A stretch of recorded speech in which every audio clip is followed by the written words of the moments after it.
క్రీస్తునాథునియందు మిక్కిలి ప్రియమైనటువంటి దివ్యవాణి ప్రేక్షకులందరినీ ఆత్మలో జీవనం కార్యక్రమంలోనికి ప్రేమపూర్వకముగా ఆహ్వానిస్తున్నాను. ఈరోజు ఆత్మలో జీవనం కార్యక్రమం ద్వారా దేవుడు మనకు తెలియచేయాలని ఇష్టపడుతున్నటువంటి ఆత్మీయమైన విషయములను ధ్యానించుటకు, స్వీకరించుటకు ప్రార్థనాపూర్వకముగా సిద్ధపడుతుంది.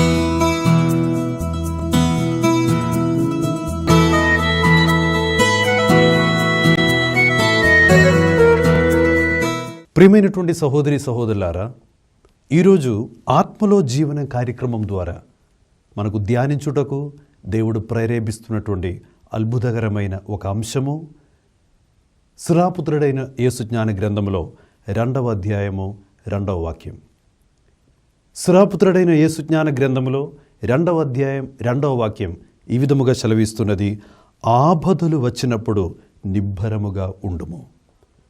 పవిత్రాత్మ దేవుని యొక్క హెచ్చరిక, దేవుణ్ణి విశ్వసించి, దేవుణ్ణి ఆరాధించి, ఆ దేవుని వైపు చూస్తూ జీవిస్తున్నటువంటి ప్రతి ఒక్కరికి కూడా పవిత్రాత్మ దేవుడు ఇచ్చినటువంటి ఒక గొప్ప పరలోకమునకు చెందిన ఒక బోధ, ఒక హెచ్చరిక. ఆపదలు వచ్చినప్పుడు నిబ్బరముగా ఉండుము. అది దేవుడు మనకు ప్రసాదిస్తున్నటువంటి ఒక గొప్ప వాగ్దానము. దేవుడు చెప్తున్నాడు, ఆపదలు నీ జీవితంలో ఎదురయ్యేటప్పుడు నువ్వు నిరుత్సాహపడవద్దు, అధైర్యపడవద్దు, నువ్వు నిబ్బరముగా ఉండుము. ఎందుకు దేవుడు ఆపదలు వచ్చినప్పుడు నిబ్బరముగా ఉండుము అని ఎందుకు దేవుడు చెప్తున్నామంటే, అది దేవుని యొక్క వాగ్దానము. కీర్తన గ్రంథం 89వ అధ్యాయం 21వ వాక్యంలో దేవుడు ఒక వాగ్దానం ఇస్తున్నారు. ఆ వాగ్దానం ఏమనగా, నా బలము ఎల్లవేళలా నీకు తోడుగా ఉండును. నా బలము ఎల్లవేళలా నీకు తోడుగా ఉండును. ఏ పరిస్థితిలో నీవు ఉండినా, ఆపదలు వచ్చినా, సంతోష పరిస్థితులైనా, అపజయాలు ఎదురవుతున్నటువంటి సమయములైనా, దుఃఖం, నష్టం, ఒంటరిదనం, మరణం, ఏ పరిస్థితిలో నీవు ఉండినా కూడా దేవుడు ఇస్తున్నటువంటి ఒక అద్భుతకరమైన వాగ్దానం, నా బలము ఎల్లవేళలు నీకు తోడుగా ఉండును. దేవుని యొక్క బలము ఎల్లవేళలు నీకు తోడుగా ఉంటే నువ్వెందుకు అధైర్యపడాలి? మనం ఎందుకు అధైర్యపడాలి? దేవుని యొక్క శక్తి ఎల్లప్పుడూ మనలో పనిచేస్తున్నటువంటి ఒక అభిషేకములో మనం ఉండగా మనం దేని గురించి మనం ఆందోళన చెంది ఎందుకు మనం ఒత్తిడికి పాలవ్వాలి? అందుకే దేవుడు ఈరోజు ప్రత్యేకమైన విధముగా మందిరిని కూడా హెచ్చరిస్తూ మనకు నేర్పిస్తున్నటువంటి ఒక ఆధ్యాత్మికమైన పాఠము, ఆపదలు వచ్చినప్పుడు నిబ్బరముగా ఉండుము. ఈ యొక్క వాక్య పరిచర్యలో ప్రార్థనాపూర్వకముగా పాల్గొనేటువంటి మీ అందరికీ కూడా ఈ యొక్క గొప్ప వాగ్దానపు అభిషేకముతో దేవుడు మిమ్మలను దీవించాలని ప్రార్థిస్తున్నాం. దేవుడిచ్చిన వాగ్దానం, నా బలము ఎల్లవేళలు నీకు తోడుగా ఉండును. ఈ యొక్క వాక్య పరిచర్యలో ధ్యానపూర్వకముగా పాల్గొని ప్రార్థించి, ధ్యానపూర్వకముగా ఈ యొక్క ఆత్మలో జీవన కార్యక్రమంలో పాల్గొనేటువంటి మీ అందరిలోనికి కూడా ఈ యొక్క వాగ్దానము దేవుడు నెరవేర్చునుగాక. ఆ దేవుని యొక్క వాగ్దానము, ఆ దేవుని యొక్క బలము అద్భుతకరమైన విధముగా మిమ్మల్ని నడిపించునుగాక. ప్రియమైనటువంటి సహోదరులారా, బైబిల్లో మనం చూసినట్లయితే ఆపదలు వచ్చినప్పుడు నిబ్బరముగా ఉండుము అనేది దేవుని యొక్క బోధ, దేవుని యొక్క హెచ్చరిక. అయితే బైబిల్లో ఆపద్ పరిస్థితులు ఎదురయ్యేటప్పటికీ కూడా, క్లిష్ట పరిస్థితుల మధ్య నిలిచినప్పటికీ కూడా అధైర్యపడకుండా ధైర్యముతో, ఆ దేవుడు ప్రసాదించిన బలముతో వాటినన్నిటినీ కూడా ఎదుర్కొని అద్భుతకరమైన విధముగా అటువంటి పరిస్థితులను అధిగమించే వాళ్ళు చాలామంది ఉన్నారు. అందులో ప్రముఖుడు అని మనం చెప్పవచ్చు యోబు గ్రంథంలో యోబు జీవితం. యోబు జీవితాన్ని మనం పరిశీలించి చూసినట్లయితే అతని జీవితంలో ఆపదలు, దెబ్బల మీద దెబ్బలు ఆయన జీవితంలో ఎదురైంది. ఆయన జీవితంలో మనం చూసినట్లయితే దుఃఖం ఎదురైంది, నష్టం ఎదురైంది, ఒంటరిదనం ఎదురైంది, మరణం ఎదురైంది. ఆయన పిల్లలు చనిపోయారు, ఇల్లు కూలిపోయింది, స్నేహితులందరూ దూరం అయిపోయినారు.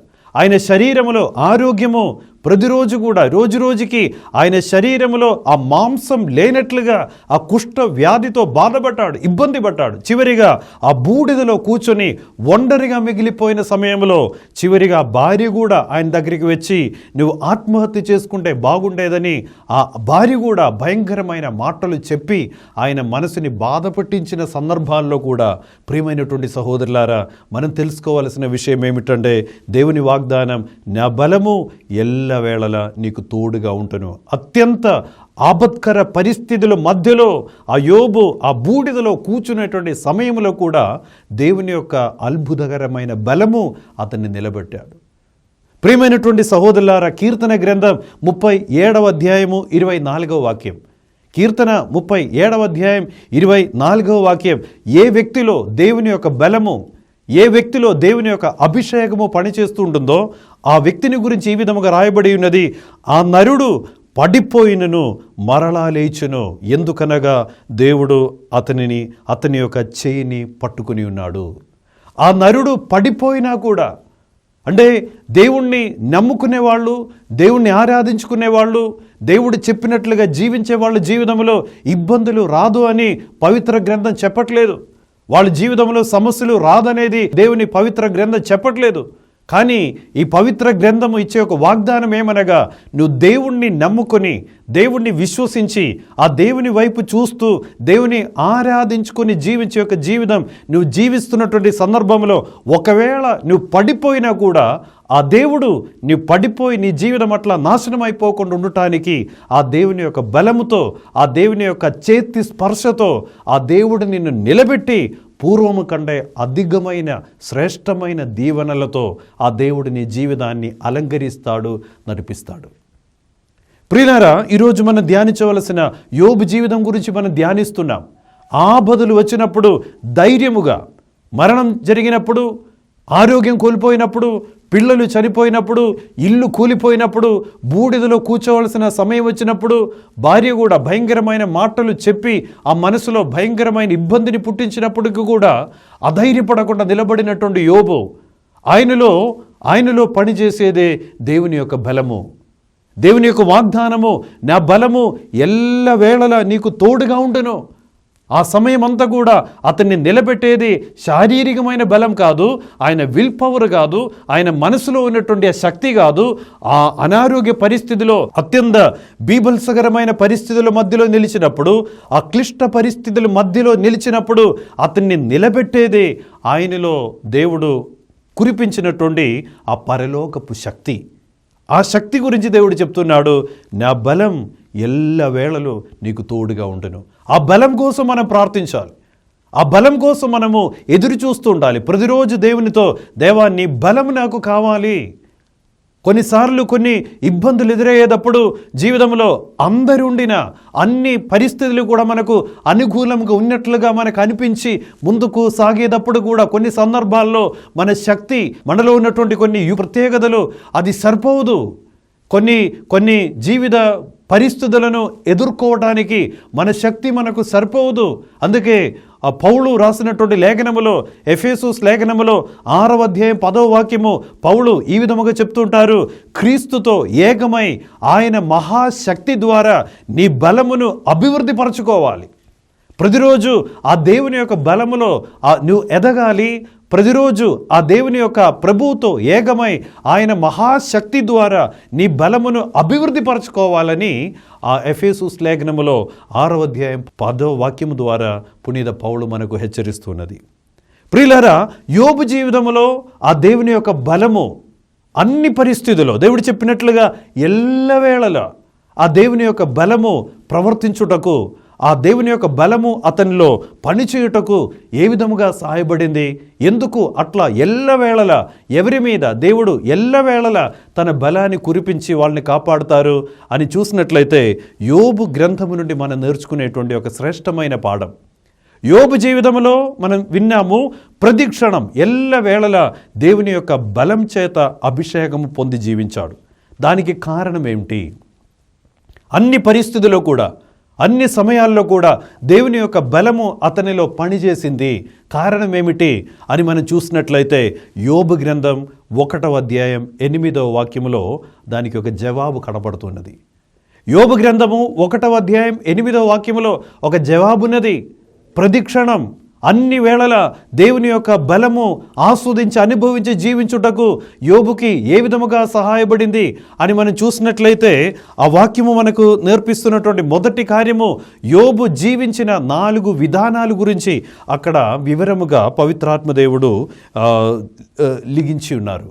అందులో మొట్టమొదటిగా యోబు గురించి రాస్తున్నటువంటి ఒక మాట ఏంటంటే, యోబు దోషరహితుడు. He was a blameless man. దేవుడు చూసేటప్పుడు అతడు ఒక నిర్దోషమైన జీవితం జీవించాడు, దోషరహితుడుగా జీవించాడు.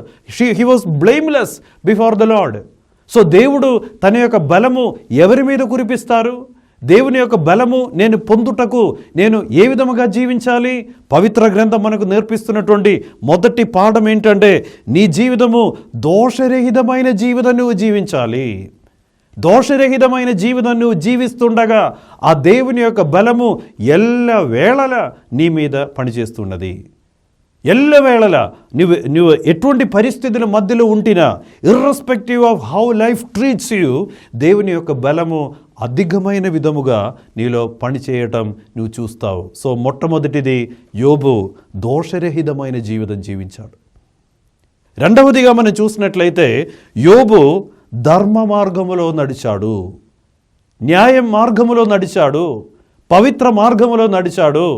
అతడు ఎవరికి అన్యాయం చేయలేదు. అతడు ఎప్పుడు కూడా మోసం చేయలేదు. మోసం, అన్యాయం అటువంటి మార్గంలో నడవలేదు. కానీ ఆ యోబు ధర్మ మార్గములో నడిచాడు. He walked in the path of righteousness. నీతి మార్గములో నడుచుటకు ఇష్టపడ్డాడు. ప్రియమైనటువంటి సహోదరులారా, దేవుని యొక్క బలము ప్రతి క్షణం నాలో పనిచేయాలి. దేవుని యొక్క బలము నేను పొందాలని కోరుకునే వాళ్ళందరూ కూడా ఈరోజు దేవుని వాక్యం హెచ్చరిస్తున్నది, నీవు ధర్మ మార్గములో నడవాలి. మోసం చేయవద్దు, అన్యాయం చేయవద్దు, అన్యాయపు కార్యములను వెతకవద్దు, అన్యాయపు మార్గములో నువ్వు నడవద్దు. దేవుని యొక్క బలము నీ మీద దిగి రావటానికి, పంపించుటకు దేవుడు సిద్ధముగా ఉన్నాడు.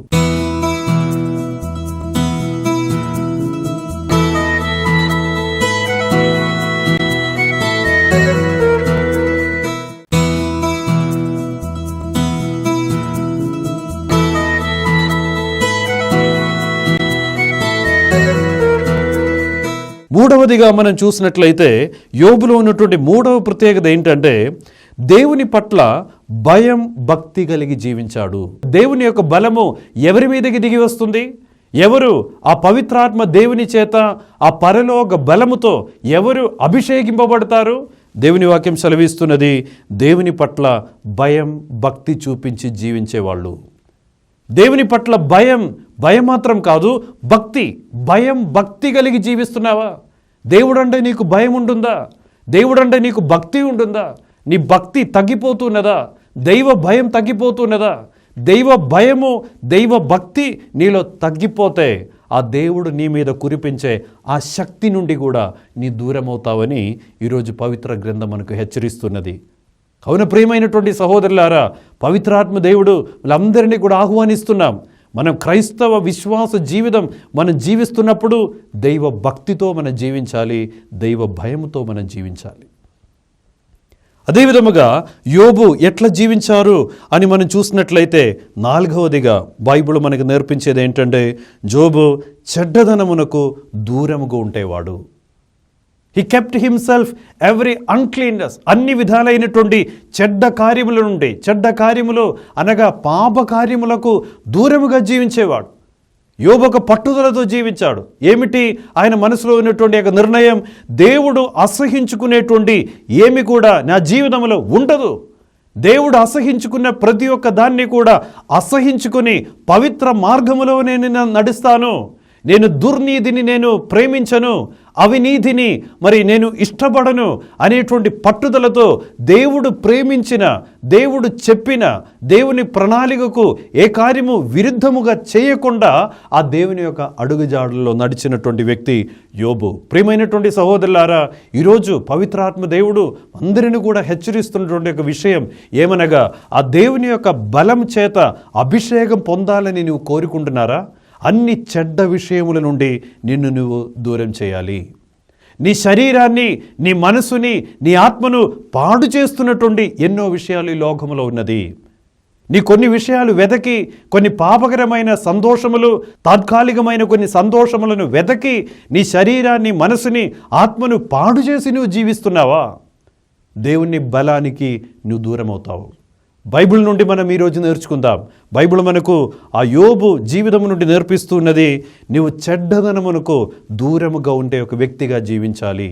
You must be a lover of righteousness. నీతిని ప్రేమించే వ్యక్తిగా నీవు ఉండాలి. అపవిత్రతని ప్రేమించవద్దు, దుర్నీతిని ఇష్టపడవద్దు, అన్యాయాన్ని ప్రేమించవద్దు.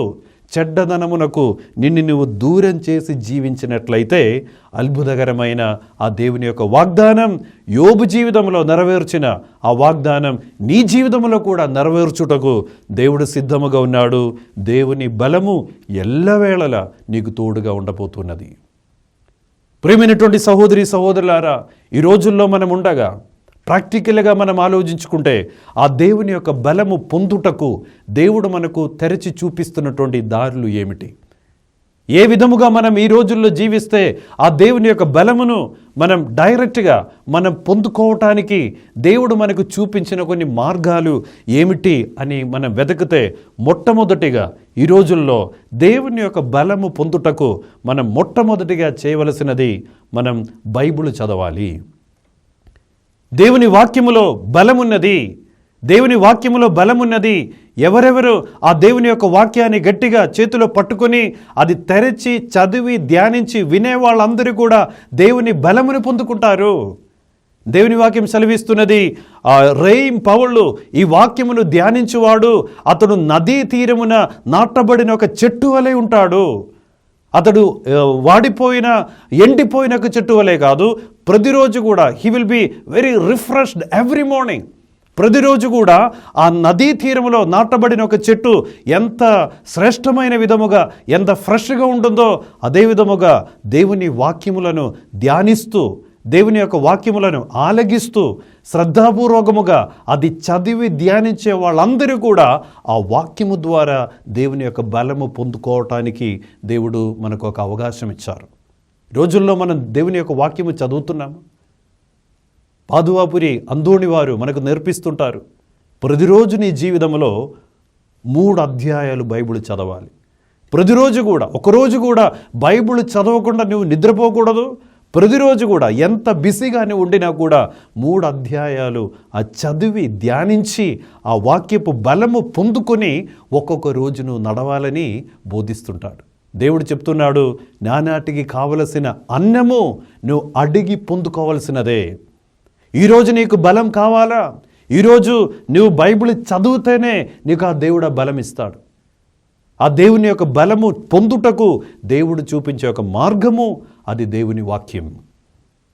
రెండవదిగా మనం చూసినట్లయితే ఆ దేవుని యొక్క బలము ఏ విధముగా మనం పొందగలము?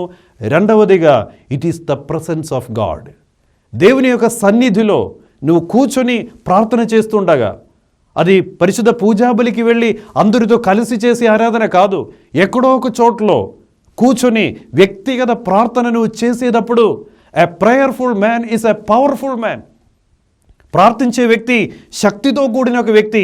ఆ ప్రభు సన్నిధిలో ఒంటరిగా నువ్వు కూర్చొని ప్రార్థన చేస్తుండగా అద్భుతకరమైన ఆ దేవుని యొక్క బలము నీ మీద దేవుడు కురిపించే సమయము నీ వ్యక్తిగత ప్రార్థన. ఈ రోజుల్లో మన ఆత్మపరిశీలన చేయాలి. వ్యక్తిగత ప్రార్థనకు మనము సమయాన్ని కేటాయిస్తున్నామా? వ్యక్తిగత ప్రార్థన, దావీదు చెప్పిన ఆ ప్రార్థనలో, దావీదు రాసిన కీర్తనలో అది శ్రేష్టమైన ఒక కీర్తన భాగము. ఈ విధముగా దావీదు చెప్తున్నాడు, దేవా, అన్నిలింట్లో 1000 రోజులు గడుపుట కంటే నీ సన్నిధిలో 1 రోజు శ్రేష్టము అని చెప్పి ప్రభు సన్నిధిని ఎక్కువగా ఇష్టపడినవాడు దావీదు రాజు. కీర్తన గ్రంథం 26వ అధ్యాయం 8వ వాక్యములో దావీదు ఈ విధముగా చెప్తున్నాడు, ప్రభువా, నీవు వసించు మందిరము, నీ తేజస్సు నెలకొని ఉన్న ఈ దేవాలయము నాకు పరమ ప్రీతి.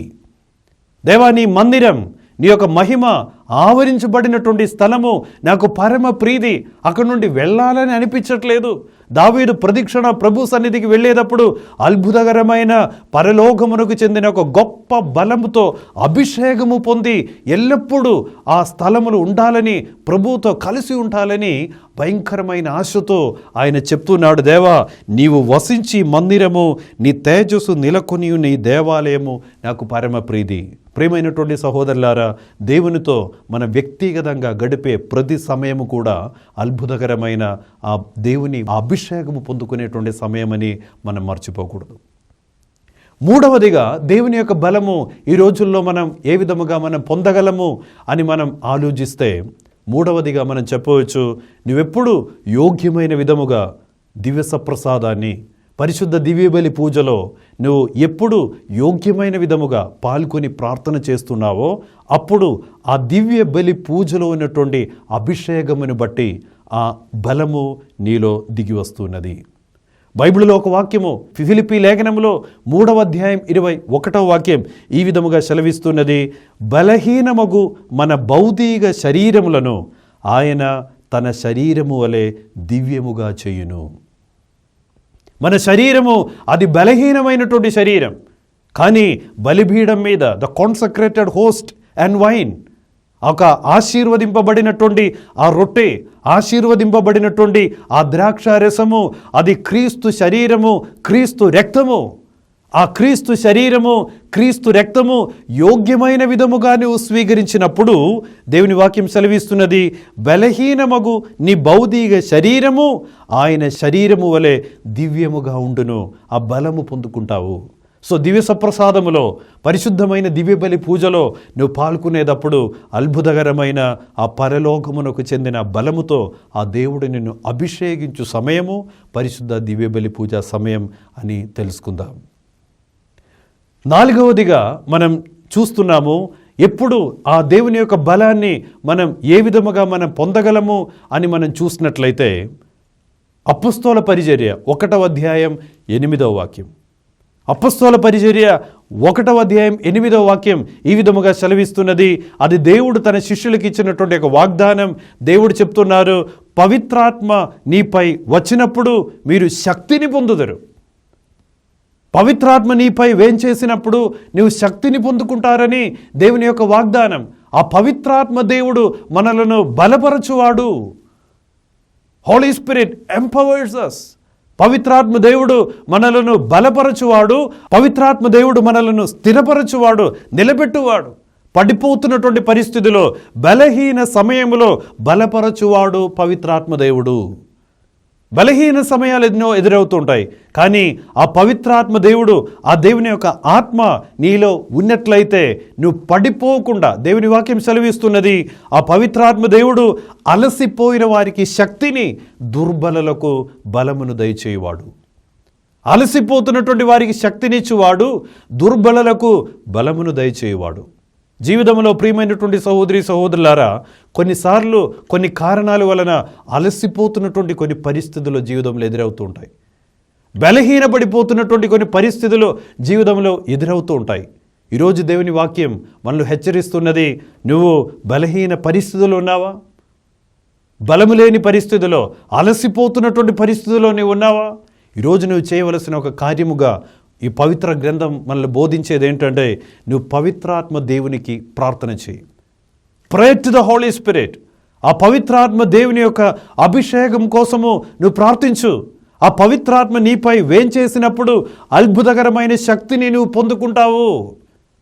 పవిత్రాత్మ దేవుడు నీ మీదకి దిగి వచ్చినప్పుడు అద్భుతకరమైన విధముగా ఆ దేవుని యొక్క శక్తి చేత నువ్వు నడిపింపబడతావు.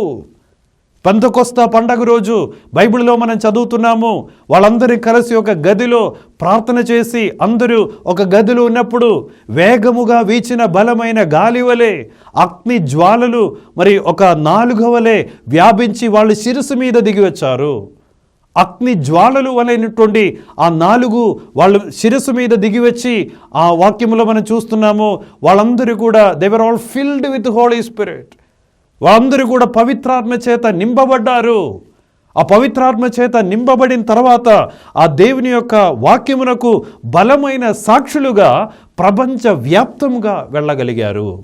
ఆ సమయం వరకు కూడా అసౌఖ్యముగా, భయముతో, మరి రకరకాల ఇబ్బందులతో, మరి మానసికమైన వ్యధతో, ఆ సందేహాలతో, రకరకాల ఇబ్బందులతో ఇబ్బంది పడినటువంటి ప్రజల మీద దేవుని యొక్క ఆత్మ దిగి వచ్చినప్పుడు అద్భుతకరమైనటువంటి ఆ శక్తిని వాళ్ళు పొందుకున్నారు. ప్రియమైనటువంటి సహోదరులారా, మనం ప్రతిరోజు చేయవలసిన ఒక కార్యము పవిత్రాత్మ దేవునితో మనం ప్రార్థన చేస్తూ ఉండాలి. అదేవిధముగా ఆ దేవుని యొక్క శక్తిని మనం ఏ విధముగా పొందగలము అని బైబిల్లో చూసినట్లయితే, స్తుతి ప్రార్థనలో ఆ దేవుని యొక్క శక్తిని మనం పొందగలము. ప్రతిరోజు కొద్దిసేపు ఎక్కడో ఒక చోట్ల కూర్చొని మనం దేవుని స్తుతిస్తూ ఉండగా, దేవుని ఆరాధిస్తూ ఉండగా, మనం చేసే ఆరాధనలో మనం దేవుని నామము పిలిచి ఆ దేవుని స్తుతించి ప్రార్థన చేసినప్పుడు ఆ దేవుడు తన ఆ పరలోక బలపు అభిషేకముతో మనల్ని నింపుతారు. ప్రియమైనటువంటి సహోదరి సహోదరులారా, ఈరోజు ఈ యొక్క ఆత్మలో జీవనం కార్యక్రమంలో మనం ధ్యానిస్తున్నటువంటి వాక్యము, ఆపదలు వచ్చినప్పుడు నిబ్బరముగా ఉండుము. ఆపదలు వచ్చినప్పుడు నిబ్బరముగా ఉండుము. నిబ్బరముగా ఉండుటకు నీకు సహాయపడేదే దేవుడు ప్రసాదించే శక్తి. ఆ శక్తిలో అనుదినము కొనసాగించుటకు, ఆ శక్తిని కోల్పోకుండా ఆ దేవుని యొక్క అభిషేకములో జీవించే ఆ ధన్యత ఆ దేవుడు మీ అందరికీ కూడా సమృద్ధిగా దేవుడు ప్రసాదించునుగాక. ఈరోజు ఈ వాక్య పరిచర్యలో పాల్గొనేటువంటి మీ అందరికీ కూడా ఆ దేవుని యొక్క బలము దేవుడు సమృద్ధిగా దయచేయునుగాక. ప్రభువు మీతో ఉండునుగాక. సర్వశక్తి గల సర్వేశ్వరుడు పిత పుత్ర పవిత్రాత్మ ప్రభు వీళ్ళందరినీ ఆశీర్వదించి దీవించి బలపరిచి నడిపించునుగాక. ఆమేన్.